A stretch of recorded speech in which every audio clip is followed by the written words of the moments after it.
પેપરમાં વાંચીએ, ટીવીમાં વાંચીએ કે 10 લુખાવાઈ પેલો ભાજપમાં પ્રવેશ કર્યો હોય એટલે એમ કે 10 જણે કેસરીઓ ધારણ કર્યો. તારો બાપ એને કેસરીઓ ધારણ કર્યો ના કહેવાય. કેસરીઓ ત્યારે ધારણ થાય જ્યારે લીલા માથા દેવાની તૈયારી. પગમાં બળે ને ત્યાં સુધી ચંપલ પહેરે, પછી ના પહેરે. એટલે આવતા ઇલેક્શનમાં પાછા આપણે હતા ત્યાં ગોઠવાઈ ના જઈએ. હું તો ભાજપનો હતો, એટલે હું આપમાં હતો, ગોઠવાતા નહીં. द्वंद्व कहां तक पाला जाए, युद्ध कहां तक टाला जाए, तो वंशज है महाराणा का, फेंक जहां तक पाला जाए. रामचंद्र भगवाने परशुराम ने कीधुं હતું કે ક્ષત્રિય ને કોઈ પણ યુદ્ધ ભૂમિમાં લલકારે ને તો લડવું એ એનું કર્તવ્ય છે. પછી સામે પરમ બ્રહ્મ પોતે કેમ ના હોય.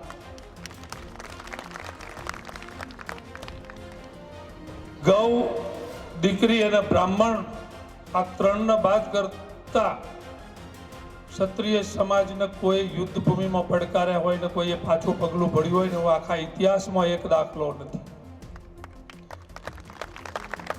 કાલે મેં રાજપીપળામાં કીધું હતું ને આ તમને ફરી કહું છું કે આખા વિશ્વના ઇતિહાસની અંદર ડોક્યુ કરવામાં આવે, ભારતના નહીં આખા વિશ્વના ઇતિહાસમાં, તો ભારત સિવાય ક્યાંય એવું નથી જોવા મળ્યું કે કોઈનું માથું પડ્યા પછી પણ ધડ લડ્યા હોય તો ખાલી આ ક્ષત્રિય સમાજ સિવાય કોઈનું નહીં.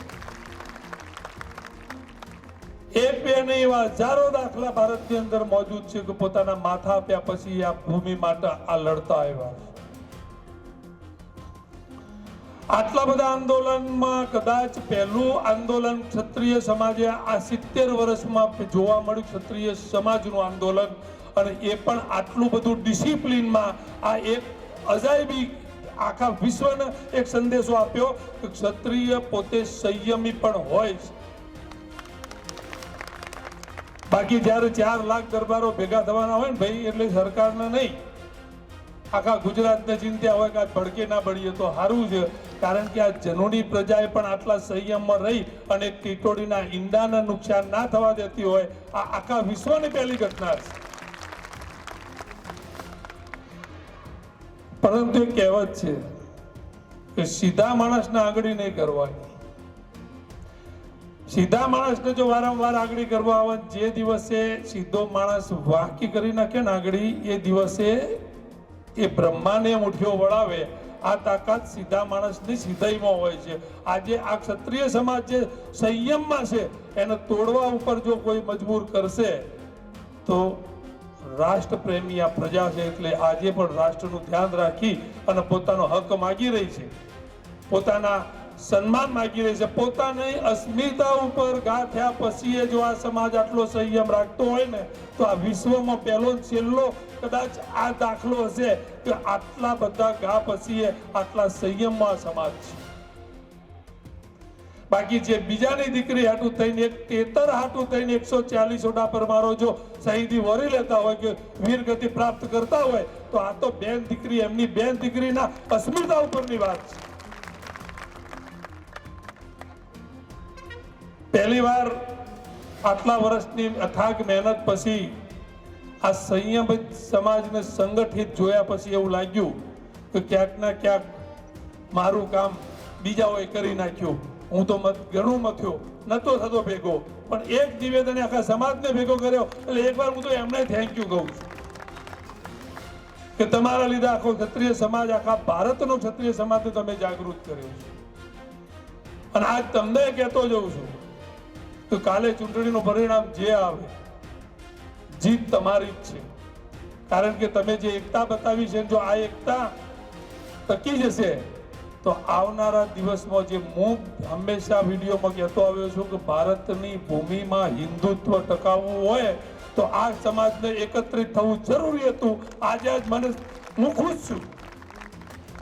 ઘણી વાર પેપરમાં વાંચીએ, ટીવીમાં વાંચીએ કે 10 લુખાવાઈ પેલો ભાજપમાં પ્રવેશ કર્યો હોય એટલે એમ કે 10 જણે કેસરીઓ ધારણ કર્યો. તારો બાપ એને કેસરીઓ ધારણ કર્યો ના કહેવાય. કેસરીઓ ત્યારે ધારણ થાય જ્યારે લીલા માથા દેવાની તૈયારી. હમણાં એક ઊંધા આટાની કપલીન બોલી કે ક્ષત્રિયો દારૂ અફીણ પીપીને પડ્યા રહેતા હતા.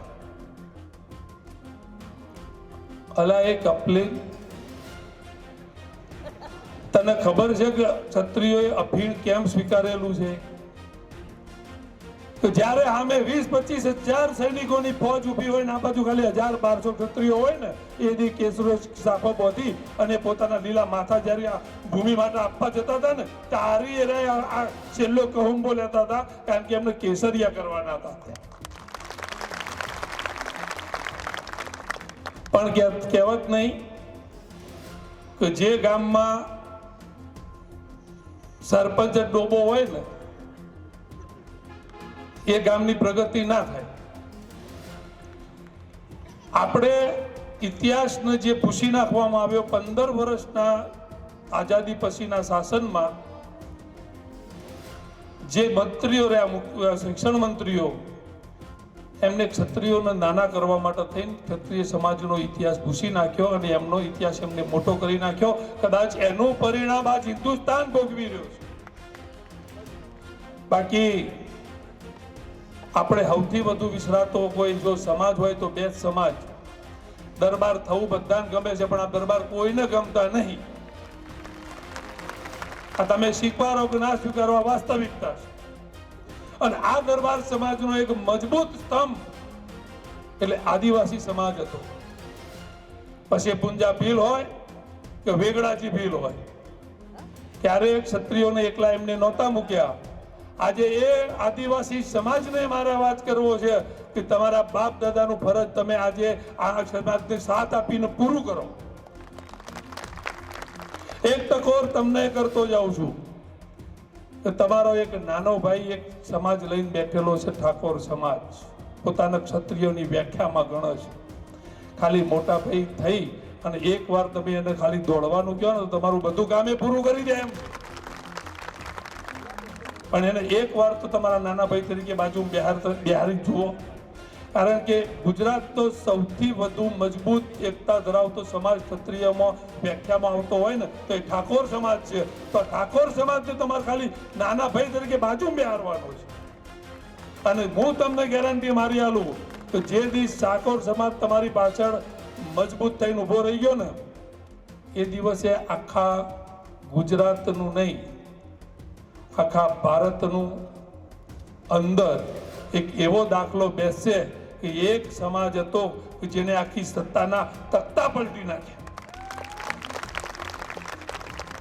તો જે એકતા તમે લાવ્યા છો તમારા સમાજમાં, જે તમે અત્યારે હાલ એક થઈ અને તમારા અસ્તિત્વ માટે લડી રહ્યા છો, તો એમાં એમ જ કહું છું કે આ ઇલેક્શન ભલે આવા ઇલેક્શન એક નહીં, દર 5 પછી 3 આવે.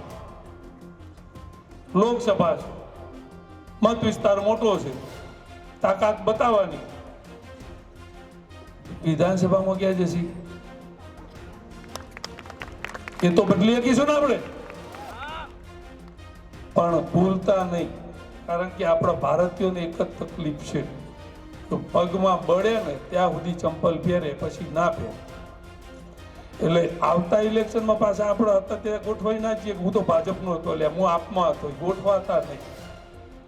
અને છેલ્લું કહેતો જાઉં કે કોઈ પણ સંજોગોમાં તમારા સામાજિક આગેવાનોનો વિરોધ ના કરતા.